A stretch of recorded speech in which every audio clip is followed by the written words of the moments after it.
perhaps be inclined to reply to the question of today's policy forum, which is, should the United States be more like Scandinavia? I would be inclined to say, no, it should not.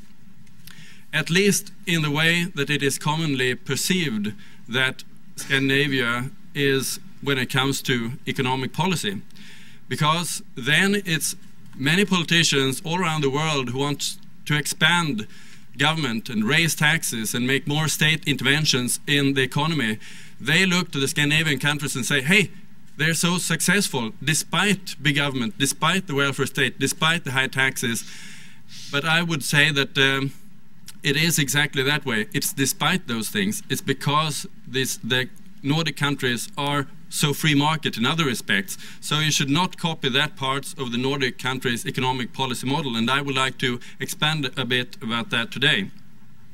So it's very important when you look at these countries or any country, learn from the right things, copy the good things, don't copy the bad things. And when it comes to the Nordic countries, don't copy big government, do copy the free market.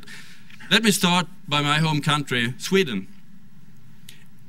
Between 1890 and 1950, Sweden was enormously successful. It went from being a very poor agrarian country to becoming a wealthy industrialized nation in 60 years, one of the highest growth rates for 60 years in the world.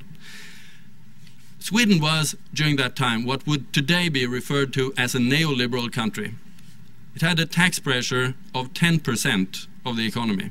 It increased all the way up to 20% of the economy in 1950. It had limited government and extremely free markets and open to free trade. That was the enormously successful Sweden that built the prosperity that we still live from.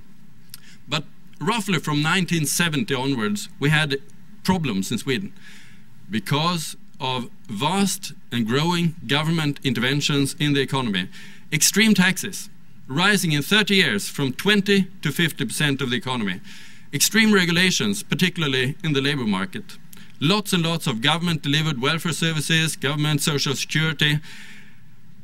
So we had lots and lots of problems. And we can see today, of the 50 biggest companies in Sweden today, only one has been started after 1970.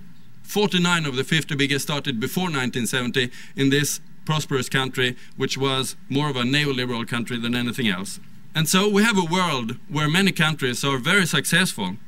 You can go to Ireland or Australia, New Zealand, Iceland, Estonia, Slovakia, or even to Marianne Tupis, the Czech Republic.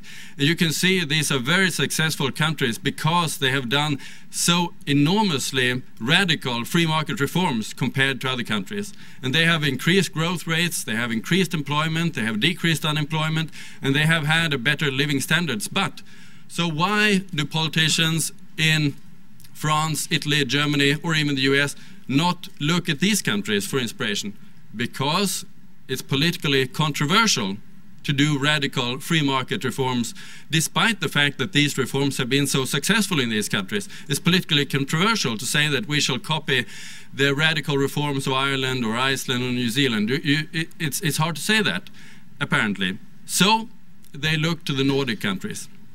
And they say that, okay, we have problems and we can solve them because in the Nordic countries they have solved them without cutting taxes and without cutting the welfare state. And that is more politically correct as a politician to say, oh, we don't have to do anything that's uncomfortable at all. The Nordic countries show the way. They can be prosperous and have high growth rates and everything, and they have not done anything which is really, really tough to anyone. So that's the politically easy solution. There was a prime minister once who said, we know what to do, we just don't know how to get re-elected afterwards. It's Jean-Claude Juncker, Prime Minister of Luxembourg, and that captures exactly the mindset of politicians. They want to do things to improve their countries, but they don't want to do uncomfortable things. And that's why they don't look to the radically free market countries, so they look to the Nordic countries, which seem to be not reforming that much, but still performing well.